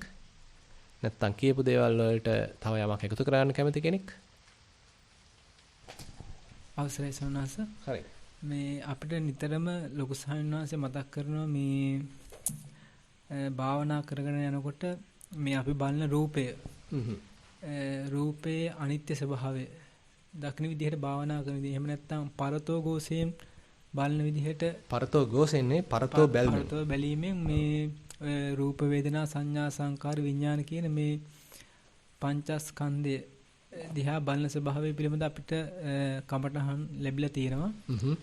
එතකොට මේ දැන් අපි සාමාන්‍යයෙන් භාවනා කරනකොට අපිට පරියන්ක ඉඳගත්තට පස්සේ අපිට දැනෙනවා අපි සාමාන්‍යයෙන් ඉඳුරන් හරහා ඇස කන නාසය දිව කය මනස කියන මේ ඉඳුරන් හරහා ඒ ඇතුළු වුණු සංඥාවන් නිසා ඒ ඇතුළත කතාව මතු පිටින් පවතිනවා. මතු පිටින් හිතේ පවතිනවා. මේ නමුත් අර පරතෝ බැලීම නිසා ටික ටික ඒ වගේ ගෙවි යෑමක් තමයි හැම එකම පවතින්නේ. නමුත් මේ අර අනුසය වශයෙන් දී යටින් ගින්දර යනවා වගේ ඇතුළතුනොත් මේ ওই කතා බහක් තව එකක් යනවා වෙනම. ලාවට බෑග්ග්‍රවුන්ඩ් එකේ තියෙනවා. යටින් වෙනම කතාවක් යනවා. හරි. ඔය යට තියෙන ටිකෙන් තමයි හැබැයි මණ්ඩි මිදෙනා වගේ මේකේ මේ අනුසය වශයෙන් පවතින කෙලෙස් ඉස්මතු වෙලා ටික ටික ඒක වර්ධනය වෙන්නේ. ඔව් ඒ කියන්නේ තාම මේ ඇතුලේ කතාව එන්නේ යට තියෙන මණ්ඩිවල තියෙන යම්කිසි කැකෑරීම නිසා. කැකෑරීම නිසා තමයි අර අපි සාමාන්‍ය කෙලෙස් වලට අහු වෙලා මේ ඒකත් එක්ක තව තවත් ඉදිරියට යන්න කියලා මේ වෙනම ඒක අපි දැනුවත් භාවයකින් තොරව ඒ දේ සිද්ධ වෙනවා. ඔව් මෙහෙම කියන්න පුළුවන්. ඒ කියන්නේ දැන් යට නිකන් ඔහේ ගලණයක් තියෙනවා. අපි ඕකට අත දාන්න ගියොත් අපි ඒක ඇත්ත කරගත්තොත් මේකට මම වග කියන්න ඕනේ කියලා ගත්තොත් මේකට මම යම්කිසි දෙයක් කළ යුතුයි කියලා හිතාගත්තොත් අන්න අපි කොක්ක දා ගන්නවා. හැබැයි මේකට ඔහේ යන්න දුන්නොත් නිකන් ඔහේ ධාරාවක් විතරයි. සානස එතකොට අර මේ දැන් අපි අර නාම රූප නිසා අර අපි ඉඳුරන් හරහා ගන්න ටික ඉඳුරන් හරහා ගන්න අරමුණු ස්වභාවය අපි දකිනවා හැම එකම ඒක නිරන්තරයෙන්ම ඇති වෙලා නැති වෙලා නිකන් ඒක මතු පිටින් තියෙන දෙයක් විතරයි. නමුත් මේ අනුසය වශයෙන් පවතින මේ දේවල් වලට මේක දැක්කේ නැත්නම් ඒක මුලින්ම අපි ඒක අල්ලගත්තේ නැත්නම් අපි මේ ඒකට අහු වෙන ගතියක් තියෙනවා. මේ දැන් උතන මෙහෙම හැබැයි විස්තර කරන්න පුළුවන්. දැන් අපි හිතන්න භාවනා නොකරන මනසක් ගැන කතා කළොත් ඒ භාවනා නොකරන මනසකදී ඔය යට තත්ත්වයක් අපිට පේන්නෙම නැහැ. කිලියෝ මතු පිට මට්ටමමයි තියෙන්නේ. මතු පිටමම අපි සාමාන්‍යයෙන් ඔන රූප ඒ කියන්නේ අපි දැකපු රූප හරහා, අහපු ශබ්ද හරහා, දිවට දැනෙච්ච රස හරහා, කයට දැනෙච්ච ස්පර්ශ හරහා අපේ මේ අතීතය ඇසුරු කරගෙන මොකක් හරි කතාවක් ඇතුලේ ක්‍රියාත්මක වෙනවා. එහෙම නැත්නම් අනාගතය සම්බන්ධයෙන් යම්කිසි සැලසුම් හදමින් ප්‍රාර්ථනා කරමින් ඇතුලේ කතාවක් ක්‍රියාත්මක වෙනවා. බොහොම විචිත්‍රව මනසේ පෙන්눔 කරනවා. එහෙමනේ අපි සාමාන්‍යයෙන් තිබුණේ. ඉතින් අපි මේ ලෝකේ නෙමෙයි ජීවත් වෙන්නේ. අපි සම්පූර්ණයෙන් මනසින් හදාගත්ත ලෝකයක අර සිතුවිලි වලින් ප්‍රක්ෂේපණය කරපු ඒ ලෝකයක් තුළ තමයි ජීවත් වෙන්නේ. හැබැයි ඔහොම ඉන්න පසුබිමක තමයි අපි ඔන්න සක්මනක් කරන්නේ. මම මේ බොහොම සරලව විස්තර කරනවා නම්. ඒ සක්මන කරද්දී හිතන්න ඕන දැන් වම් පාදයක් වදිනවා. එතන අවධානය යොමු කරන්න උත්සාහන්ත වෙනවා. දකුණු පාදය වදිනවා. එතනට අවධානය යොමු කරන්න උත්සාහන්ත වෙනවා. එහෙම අපි යම් අවස්ථාවක මේක සාර්ථක වුණා නම් ඒ කායික අරමුණට අපේ හිත දැමිල්ල යම් අවස්ථාවක සාර්ථක වුණා නම් අපි අර මනසින් හදාගත්ත මනස්කල්පිත ලෝකයේ යම් යම් තැන්වලදී බිඳ වැටෙනවා. යම් යම් තැන්වලදී අපි මේ මනස්කල්පිත ලෝකයෙන් එළියට එනවා වගේ දෙයක් වෙනවා. හරියනියා හිරගෙදරින් එළියට ඇවිල්ලා ඉස්සරහා බැවිලා බලනවා වගේ. නැත්තම් අර මාළුවෙක් එක පාට උඩට ඇවිල්ලා හුස්ම ගන්නවා මේ ඉර එළිය බලලා. මතු පිටට ඇවිල්ලා. අන්න ඒ වගේ. හැබැයි ආයි බිමට වැටෙනවා. ඉතින් අන්න ඒ වගේ අපිත් මේ කරන භාවනාව කරා මුලදී අර මනසේ හිදිවත් වෙච්ච ඒ කතන්දරයෙන් ඒ ප්‍රපංචයෙන් අපි මිටින් මිට මතු කරනවා. මිටින් මිට මතු වෙනවා. මිටින් මිට එළියට එනවා. ඉතින් ඕක දැන් ටික ටික අපි තුන් වර්ධනය වුණා කියලා. එයා දැන් එක අවස්ථා දෙකක් නෙමෙයි අවස්ථා 10කදී එළියට ආවා. අවස්ථා 20කදී එළියට ආවා. අවස්ථා 30කදී 50කදී 100කදී. ඔහොම දැන් පොඩ එළියට එන ප්‍රමාණය වැඩි වෙන්න අර ප්‍රපංචය දැන් ඔන්න දුර්වල වෙනවා. අර කතන්දරේ දැන් දුර්වලයි. දැන් එයා හිතන්නේ යම් අවස්ථාවක දැන් මෙයාට පුළුවන් වුණා එළියට ඇවිල්ලා විනාඩි 2-3ක් එළියේ ඉන්න. එළියට ඇවිල්ලා විනාඩි 5ක් එළියෙම ඉන්න. එළියට ඇවිල්ලා විනාඩි 10ක් එළියෙම ඉන්න. දැන් එයාට තියෙනවනේ නිකන් අර උභය ජීවියෙක්ගේ තත්ත්වයක්. එයාට දැන් ඇතුළෙත් ඉන්න පුළුවන් එළියෙත් ඉන්න පුළුවන්. හරි නේ ඉබ්බෙක් වගේ. ඉබ්බට වතුර ඇතුළෙත් ඉන්න පුළුවන් එළියෙත් ඉන්න පුළුවන්. ගෙම්බට වතුර ඇතුළෙත් ඉන්න පුළුවන් එළියෙත් ඉන්න පුළුවන්. දැන් එයාගේ දෘෂ්ටි කෝණය වෙනස් වෙනවා. දෘෂ්ටි කෝණය වෙනස් වෙලා අපි හිතන්න දැන් ආයස්ම විස්තර කරන්නේ දැන් එළියට ඇවිල්ලා ඉඳද්දිත් තාමත් හැබැයි යට නිකන් ගලණයක් තියෙනවා.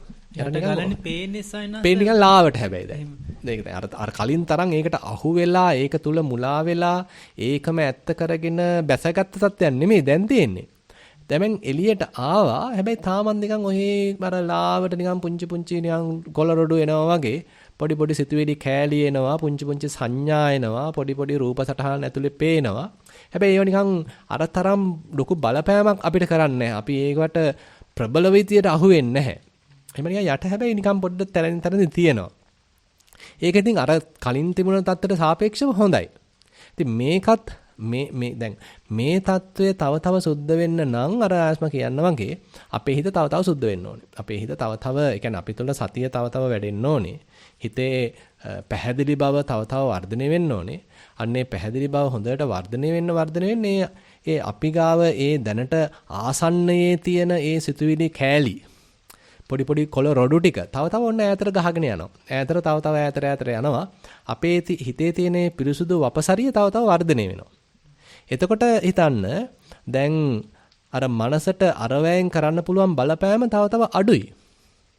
දැන් ඒගොල්ලන්ට ලොකු බලපෑමක් අපිට කරන්න බෑ. නිකන් අපේ ආරක්ෂක භූමිය අපි දැන් වර්ධනය කරගෙන. ඕක නිකන් තව උපමාවක් කියනවා නම් අපි හිතමු අපි මොකක් හරි යුද්ධයක් කරද්දී අපි හොඳ දක්ෂයෝ ටිකක් දාලා ඔන්න පුංචි ප්‍රදේශයක් අල්ලගත්තා. හැබැයි තාම වටේ පිටේ වෙඩි සඳ ඇහෙනවා, ශස්ත්‍රාදීන් ඉන්නවා, ගහ ගන්නවා, ප්‍රශ්න ගොඩයි. හැබැයි දැන් අපි මේ අල්ලගත්ත වපසරිය, අල්ලගත්ත පුංචි භූමි ප්‍රමාණය අපි දැන් වර්ධනය කරනවා. බලය තහවුරු කරගෙන යනවා. අපි විම්බෝම ඉවත් කරනවා. දැන් අපි මුලින් අල්ලා තියුනේ කිලෝමීටරයයි නම් ඔන්න අපි කිලෝමීටර් 2ක් දැන් අල්ලා ගන්නවා. කිලෝමීටර් 3ක් අල්ලා ගන්නවා. කිලෝමීටර් 5ක් අල්ලා ගන්නවා. 6ක් අල්ලා ගන්නවා. ඔන්න ඔය විදිහට අපේ බලය තහවුරු කර ගැනීමක් වෙන්න අර වෙඩි හඬ දැන් ඈතට යනවනේ. තේරුණාද? ආරක්ෂක භූමිය දැන් අපිට හොඳට තියෙනවා. අපේ ආරක්ෂක භූමිය දැන් වැඩි. දැන් අන්න වෙඩි හඬ ඇහෙන්නේ හුඟක් ඈතින්. ළඟින් ඇහෙන්නේ නැහැ. මොකද රස්තාදියෝ නැහැ ළඟ. අපේ භූමිය දැන් තියෙන්නේ. අපේ ආරක්ෂාව සහිතවයි දැන් අපි ඉන්නේ. දැන් ළඟ නැහැ රස්තවාදීන්. එහෙනම් උන් තාම දැන් ෆයිට් කරන්නේ හුඟක් ඈත. ඒ වෙඩි හඬ ඇහෙන්නේ දැන් හුඟක් ඈත. අන්න ඒ වගේ මේ අපේ හිතෙත් ඒ බාහිරින් ඇවිල්ලා ඉරිබිකම් කරන ගතිය තාමත් අපේ මේ ආරක්ෂක භූමියට ඇවිල්ලා පොඩ්ඩක් හොට දාන ගතිය එන්න දුර්වල වීමක් තමයි වෙන්නේ. අපි හැබැයි වැඩේ කරගෙන යන්න ඕනේ. ඒ අපි නිවැරදිව දහමේ යෙදෙන්න නියැලෙන්න ඒ අපිට කරන ඉඟිබිඟි පෑම් වටින් පිටෙන් ඇවිල්ලා තාමත් මේ සිතුවිලි ඇවිල්ලා පොඩි කරදර කිරීම එන්න දුර්වල වීමක් තමයි වෙන්නේ. ඔව්. ඒ කාරණාව පැහැදිලිය මේ ටික අර තමන්ට විශ්වාසය ටික වැඩි වීමක් තමයි වෙන්නේ. කාලයත් විශ්වාසය වැඩි වෙනවා. ඒ වගේ මනස පැහැදිලි වෙන්න ඕනේ. මනසේ පැහැදිලි බවක් නැහැනේ. අතන මුල්ම කාලේ තුනේ හරිම ව්‍යාකූලත්වයක්. අරවත් තියෙනවා, අතීතේ සම්බන්ධ දේවලුත් තියෙනවා, අනාගතේ සම්බන්ධ දේවලුත් තියෙනවා, වර්තමානයේ ලබන අත්දැකීම හරහාත් පැටලෙනවා. හරිම ව්‍යාකූලත්වයක් වික්ෂිප්ත ස්වභාවයක් තිබුණේ. ඒ වික්ෂිප්ත ස්වභාවයේ ව්‍යාකූලත්වය තමයි දැන් අඩු වෙන්නේ. අඩු වෙවි මනස දැන් පැහැදිලි වෙනවා. මනස පිරිසුදු වෙනවා. මනසේ හොඳට ඉඩකඩ වැඩි වෙනවා. හොඳට නිකන් දැන් ඉඩකඩ තියෙන, හොඳට පහසුකම් තියෙන, සැනසීමක් තියෙන, සැනසිලිදායි බවක් තියෙන, තැම්පත් බවක් තියෙන, නිශ්ශබ්ද බවක් තියෙන මනසක් ඔන්න සකස් වෙනවා. නිශ්ශබ්ද මනසක්, සංසුම් මනසක්, ඇතුලේ කතාව සෑහෙන්න සමනය වෙච්ච මනසක් ගොඩ නැගෙනවා. එහෙමනම් අන්න ඒ කියන්නේ අපිට අපි කරන භාවනාවෙන් මේ මනසේ යම් ශාන්තියක් ඇති වෙලා තියෙනවා. යම් නිවීමක් ඇති වෙලා තියෙනවා. යම් තැම්පත් වීමක් ඇති වෙලා තියෙනවා. යම් පැහැදිලි බවක් වර්ධනය වෙලා තියෙනවා. අර ඉදිරිපත් වෙන ප්‍රපංච වලට අහු නොවන ගතියක්, කතන්දර වලට අහු නොවන ගතියක්. දැන් අර මෙතනින් කියන්න වගේ දැන් අපි ඕක මේ අද සාකච්ඡාවට සම්බන්ධ කරගත්තොත් හිතන්න අර වටින් පිටින් ඔළුව දාලා බලන්නේ නාම රූපේ කියලා. ඒ නාම රූපයට අහු වෙන එක තමයි අපි ඉස්සෙල්ලා කරේ. ඒ නාම රූපය තුලම කැළඹිලා අපි හිටියේ. ඒ නාම රූපයටම අහු වෙලා නාම රූපම පිළිඹු වෙලා තමයි මේක එකටම චක්‍රයක් විදිහට තිබුණේ. දැන් මේක කැඩෙනවා. මේ චක්‍රය බිඳෙනවා. මේ චක්‍රය බිඳුණාට පස්සේ දැන් විඥානයේ නිකන් තියෙනවා මුකුත් නිරූපණය නොවි. තේරුණාද කියන එක? කියන්නේ විඥාන ස්වභාවයක් තියෙනවා. ඒක මොකක්වත් නිදර්ශනය වෙන්නේ නැහැ. ඒක මොකක්වත් පිළිඹු වෙන්නේ නැහැ. නාම රූපයක් මේ පිළිඹු වෙන්න කියලා එයාගොල්ලන්ගෙන් ආරාධනා ආවට ඒවා ගිහිල්ලා කොක්කක් දාගන්න යන්නේ නැහැ. ඒවා ගිහිල්ලා ආයි අල්ලගන්න යන්නේ නැහැ. උපාදාන කරගන්න යන්නේ නැහැ. අන්න මේ දැනුවත් බවක් තියෙනවා. ඒකයි ඒකට කියන්නේ අනිදර්ශන විඥානයක් කියලා. නිදර්ශනේ නොවන විඥාන තත්ත්වයක්. කිසිවක් නිදර්ශනේ නොවන තත්ත්වයක්. කිසිවක් නිදර්ශනේ නොවන தත්ත්වය තමයි අපි තව වර්ධනය කරන්නේ. දැන් දැනුවත් බවක් තියෙනවා. එතන තියෙන හුදු පිරිසුදු දැනුවත් බවක්. පිරිසුදු සතිමත් බවක්. පමණයි එතන තියෙන්නේ. ඒකට අත්‍යවශ්‍ය නැහැ මේ නාම රූපයට බැහැ ගන්නවා කියන එක. මේ එන කොළරොඩු ටික අපි ඔක්කොම අයිති කර ගන්න ඕනේ, මා තුලට ඇද ගන්න ඕනේ කියලා උවමනාවක් නැහැ දැන්. ඒ අපි තුල තණ්හාව පොඩ ෂය වෙන්න උපාදාන අඩු වෙන්න අර ඒ තනියෙන් ඉන්න පුළුවන් ගතියක්. ඒකනේ මේ දැන් අපි මේක උත්කෘෂ්ඨ මට්ටමකින් රහතන් වහන්සේ කෙනෙකුට සම්බන්ධ කරගත්තොත් කේවලී කියලා කියන්නේ ඒකනේ. දැන් මේ කටුන් සනාසේ විස්තර කරගෙන ඉන්නේ ඒකයි. කේවල තත්වයක්. දැන් එයාට හුදකලා ඉන්න පුළුවන්. පරිසුද්ධ තත්වයක්. තනියෙන් ඉන්න පුළුවන් ගතියක්. දැන් අරගොල්ලන්ගේ උවමනාවක් නෑ. අරගොල්ලන් ඇසුරු කිරීමේ උවමනාවක් නෑ දැන්. අරගොල්ලන්ව ලං කරගෙන ඒවැ පැටලිලා ඒවත් එක්ක දියසුලියක් හදාගෙන වටයක් හදාගෙන වික්ෂිප්ත වෙලා ඉන්න උවමනාවක් නෑ. තමන්ට තනියෙන් ඉන්න පුළුවන්. ඒ තනියෙන් ඉන්න ගතිය, නිශ්ශබ්ද බව, සනසිරිදායේ ගතිය, පැහැදිලි ගතිය තමයි එහෙමනම් අපි විපස්සනාවක් කරහා අපේ මනසක වැඩෙන්න තියෙන්නේ. ඔව්. හොඳයි. තා පොඩ්ඩක් එනං කළා අපි නවත්තමු. තා චුට්ටක් කියවන්නකෝ බලන්න. දැන් මෙතන ඉඳලා කියන ටික අපි ඒ සංසාරගත පුද්ගලයා ගැන කියන ටික ඇත්ත වශයෙන්ම භාවනාවටත් උපකාර වන කාරණයක්. මක්නිසාද අපි කලිනුත් සඳහන් කළා පඨවි ආපෝ තේජෝ වායෝ කියන ධාතු හතර ආධ්‍යාත්මික වශයෙන්ුත් බාහිර වශයෙන්ුත් ලැබෙනවා.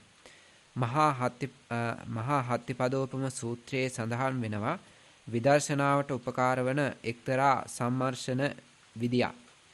යාචේව කෝපන අජ්ජත්තිකා පඨවි ධාතු යාච බාහිරා පඨවි ධාතු පඨවි ධාතු රේවේසා තන් නේතම් මම නේසෝ හමස්මි නමේසෝ අත්තාති ඒව මේතං යථා භූතං සම්මප්පඤ්ඤාය දට්ඨබ්බං. යම් ආධ්‍යාත්මික වූ පඨවි ධාතුවක් වේද යම් බාහිර වූ පඨවි ධාතුවක් වේද ඒ දෙකම හුදු පඨවි ධාතුවමයි. එය මේ මගේ නොවේ, මේ මම නොවෙමි, මේ මගේ ආත්මය නොවේ යනුවෙන් සම්‍යක් ප්‍රඥාවෙන් දැකිය යුත්තේය. ඉතින් මෙතනින් හැඟෙන්නේ මේ අපි පුද්ගලයා සත්වයා හැටියට හඳුන්වන මේ දියසුලිය හැදිලා තියෙන්නේ මේ මහා භූත ධර්මයන්ගෙන්. අවට තියෙන්නේ ඒවමයි. එතකොට මේ ඇති කරගෙන තියෙන්නේ එක්තරා විපරීත අදහසක් පමණයි.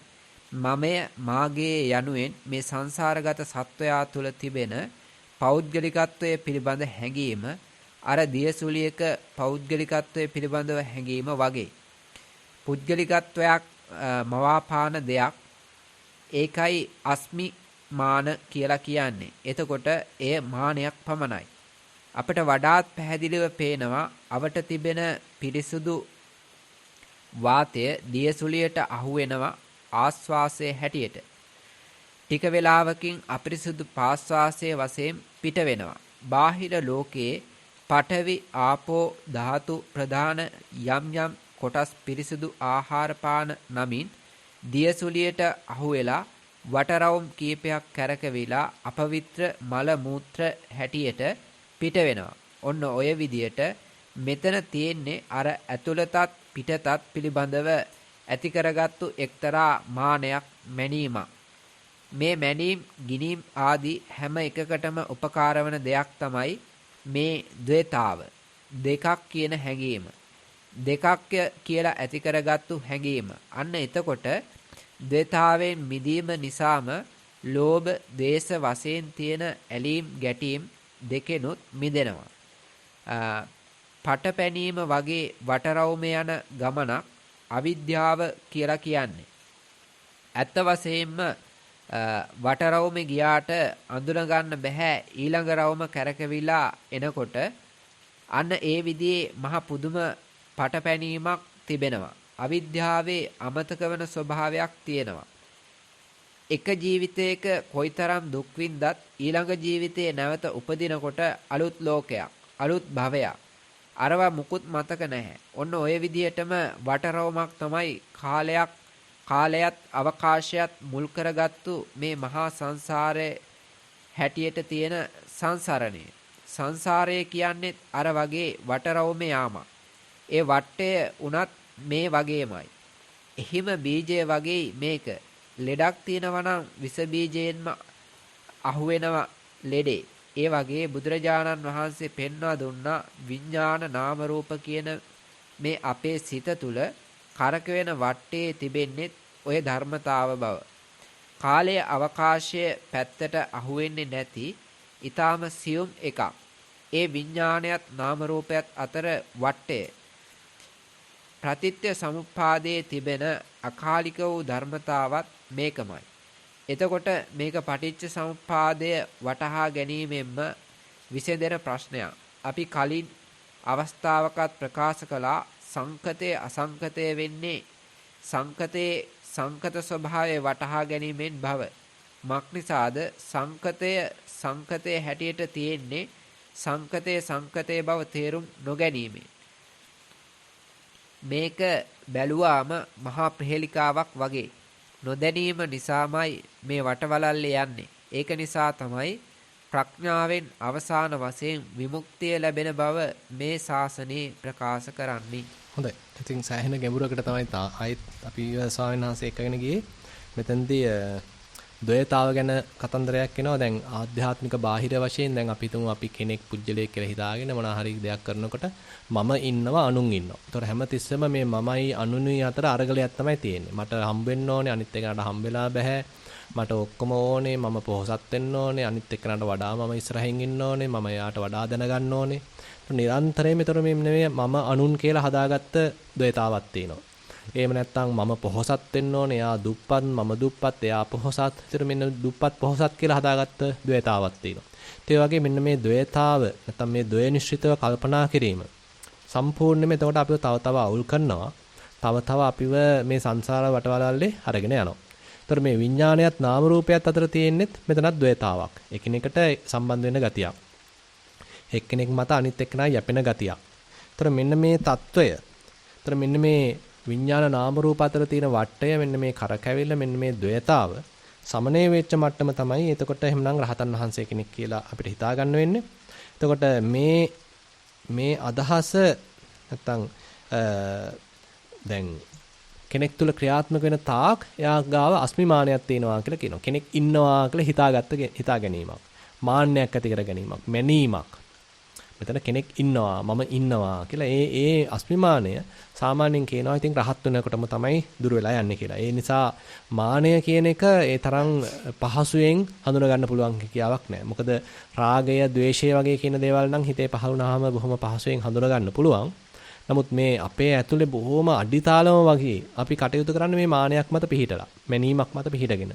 ඉතින් ඒකයි අස්මිමානය කියන එක මේ උද්ධම් භාගයේ සංයෝජන වලට දාලා තියෙන්නේ. මේ උද්දම් භාග්‍ය සංයෝජනවලදී රහත් වෙනකොට තමයි ඒක ගලවලා යන්නේ. ඉතින් මම හිතනවා අදට ප්‍රමාණවත් කියලා.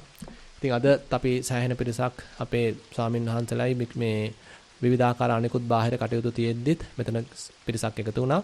ඉතින් මම ආරාධනා කරනවා අපේ 15 කුටි ස්වාමින්වහන්සේට පුණ්‍යානුමෝදනාවක් කරලා මේ අපේ සාකච්ඡාව අවසන් කරමු කියලා. අවසරයි දවසේ පූජනීය මහා සංඝරත්නයත් එක්ක පින්නතුන් එකතු වෙලා සමහර වෙලාවට එතරින් මෙතරිනුත් සම්බන්ධ වෙන්නේ නැති සම්බන්ධ වුණු සියලු දෙනා මේ වෙලාවේ ශක්ති ප්‍රමාණයෙන් අපේ සබ්‍රහ්මචාරින් වහන්සේලා ඒ ධර්ම කරුණු ඉදිරිපත් කරන්නට යෙදුණා, විවර කරන්නට යෙදුණා. සෑම කෙනාටම මේක ප්‍රයෝජනවත්. මොකද තම තමන්ගේ දැනුමේ හැටියට තමයි දේවක් වැටෙන්නේ. ඒ නිසා බිමේ ඉඳලා ඉහළට යන, ඉහළ ඉඳලා කෙළවරට යන සෑමටම මේ සාකච්ඡාව ප්‍රයෝජනවත් වෙනවා. මේ තුලින් ජනිත වෙන පින අපටත් ලෝක වාසීසමටත් සසර සයුරින් ඈතර කරන්නට මේ ශක්තිය නැත්නම් මේ ඇති කරගත්තා වූ දැනුම් සම්භාරය හේතු වේවා, වාසනාව වේවා. සවන් දුන් සම්බන්ධ වුණු පින් බලාපොරොත්තු වෙන සියලු පිරිස මේ පින් අනුමෝදන් වීමෙන් සියලු කෙලෙස් නිවා කරගෙන සසර සයුර තරණය කරන්නට ශක්තිය බලය ධෛර්ය ලැබේවා කියලා ප්‍රාර්ථනා තබාගෙන ගාථා සජ්ජායනා කළා පින් අනුමෝදන් කරමු මෙත් සිතින්. ittavata jamme sambhatam punya sampadam